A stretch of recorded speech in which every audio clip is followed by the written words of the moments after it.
It's no, yeah, so, okay, no, fair enough. Why should I not step over? And you can, so that's the thing, anybody, you can step it, no problem if you want to step, in fact, it's good. Let me qualify that. So if someone fully transitions and wants to, whatever, have their driver's license say they're a woman when they were biologically male, it doesn't bother me, you know?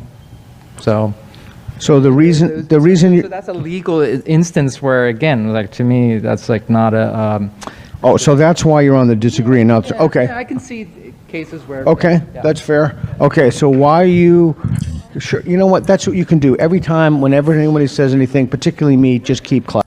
Okay, this chick right here is really depressing. She should make all women sad. Okay, so she's going to give her her reasons why, you know, trans women are women and stuff like that. He's going to ask her some questions, and she's going to get the opportunity to speak. And this should make all women sad because, according to this woman, if you ever go to jail, not saying anybody going to jail or anything like that, what we're saying is that any woman who does go to jail will go to jail with men, and she doesn't have a problem with that. She does, you know, it's crazy. Like, he go ask her about medical stuff, and he go ask her, like, do you see an instant where a woman, like, he go, like, a woman and a trans woman are not the same? And in my mind, I'm thinking about the stirrups and women at gynecology offices and shit putting their legs up. And it's like, okay, you reach up under there, you gonna feel some balls or something? You want to feel balls, or do you want to feel what you want to feel? The clitoris. You get what I'm saying? Like, that don't even make no sense, bro. Like, when are you a trans woman when you have to fucking, you know, are you a trans woman when you have to go cough and shit, and they stick their finger in your butt to see if you got you know, that what they call it, colon infection or some shit like that. You need a colonoscopy or some shit. You know what I'm saying? It's like, you know, or your balls are fucked up or something. What, like testicular cancer? You get what I'm saying? Like, it don't make no sense, bro. What are y'all doing? Let's keep going. Okay, so why are you on the agree? It's hard to say legally. I mean, I've worked in a hospital and they really put an emphasis on DEI, and that means using the exact pronouns and the genders that the patients associate themselves with, and this way they get the treatment that they seek out of a hospital or a medical institution. And so from that perspective, I see why it's valuable to make patients feel comfortable. What if the treatment they seek isn't the treatment they need? Could you provide an example? Yeah, so I'm thinking of a friend of mine is a physician, and she had a patient come in. The question was pretty straightforward. You get what I'm saying? But they asked for an example and stuff. Look, you got a mask on because you don't want to show your face because you're scared that you're going to say the wrong things. But, you know, it's, come on, bro. It's pretty cut and dry what type of people you're dealing with. The only people who have any type of sensibility for this shit are people who are sexually deprived, okay? Everything seems to boil down to sex. Call it gender, call it trans, call it whatever you want, but it all boils to some kind of sexual fetish. You get what I'm saying? Let's keep going. Appeared as a male, and she thought she was a male, but she had a yeast infection. And there's a story in the news about a person who came in who was looked exactly like a male, self-identifies as male, fills out male, but the person was pregnant, and it never came up because they self-identified as male. I think it's equally important to disclose medically what is happening. but it is up to the patients to refuse treatment, to decide that they don't want to go through with whatever the doctor is recommending. For sure, for sure. It's all about money, bro. It's all about money. Okay, if you come right out and say it, hey, look, we don't give a fuck about you. We don't care what happens to you. We are backed by legal rights to do whatever the fuck we want to do to get this money. Then everybody be like, okay, cool. It all goes back to that first video I did. It starts in the house, bro. It's not nobody's job to teach to like save you from this world, because this world don't give a fuck about you. She is only saying what she's saying because she wants money. The doctors only say what they say because they want money. You get me? This whole damn operation with trans people, medical surgery and affirmative care and all that other bullshit is all about money. Sure, for sure. The question is, should trans women legally be treated as women? Can you think of any examples where trans women should not legally be treated as women? I have not thought about this. And this is why you are here. That's when we need you. I mean, I've talked about this with people in sports. I suppose I can see the validity of having an unequal or an unfair advantage because of biological, like at birth, they were. So you're buying this sports thing. I can see the validity in that. Are you buying the prisons thing?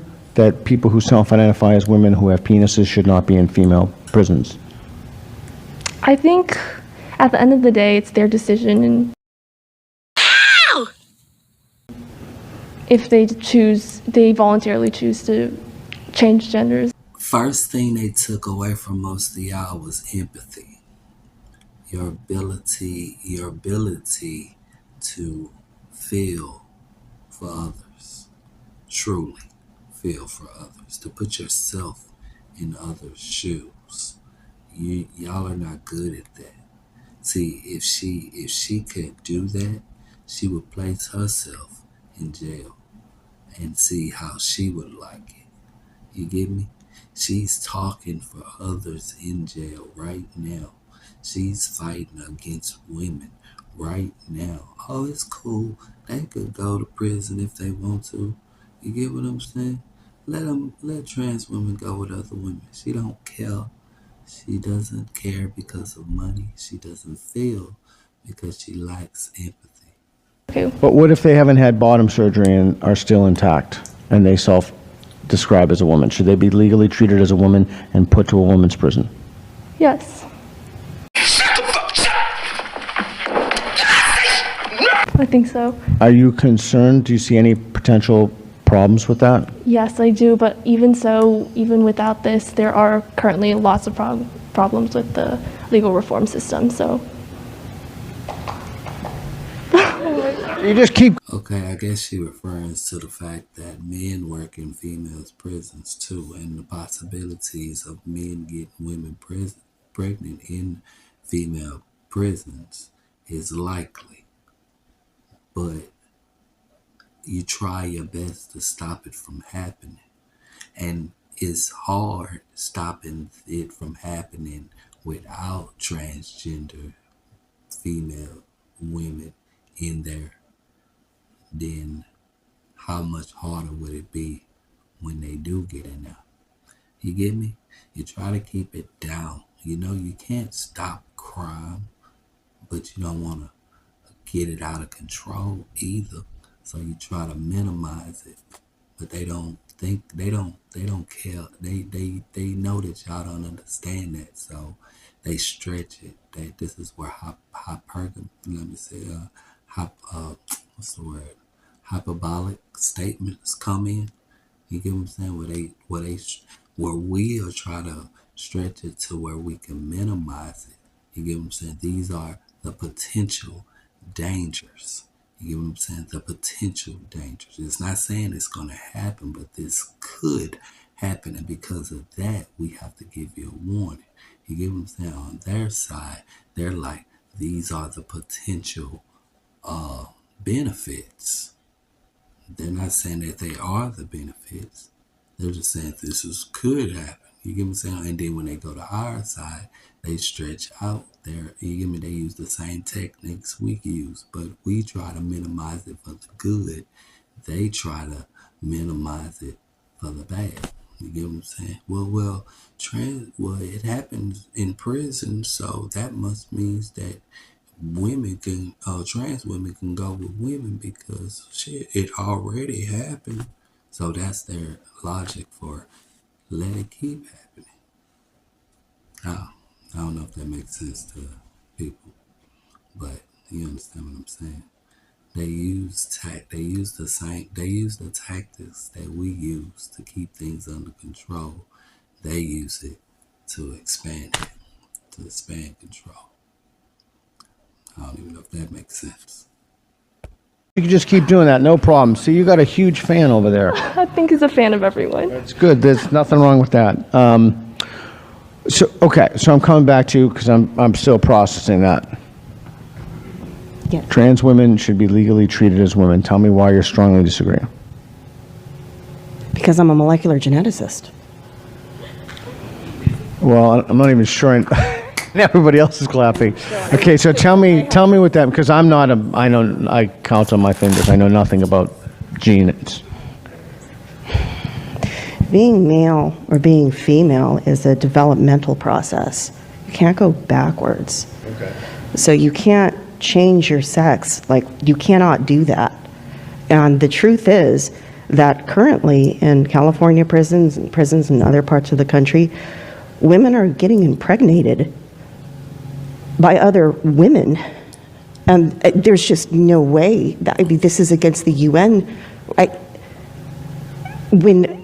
After World War II, there was like I don't remember what body came up with this statute, but it was against, I believe it was The Hague. You cannot house female prisoners with male prisoners because they get raped. And that's happening today. And it's not in the news. It's not in the common news. But I know about it. So that's the argument for. I just want to make sure I'm clear about this. So your argument is because you have domain-specific expertise as a molecular geneticist, and then the legal component of that is you're grounding that in your experience of what a man is and what a woman is. Yeah. I'm sorry. This bothers me so much. Well, that's why we're talking about it. I know. My heart pounds, and This shouldn't even be a conversation. I go to the women's changing room at my gym, and there's a dude in there. He's putting on makeup and hoop earrings. And this is where I stopped the video at. Okay, now all the way up until then, I was on her side until she said she went to the gym. Bye.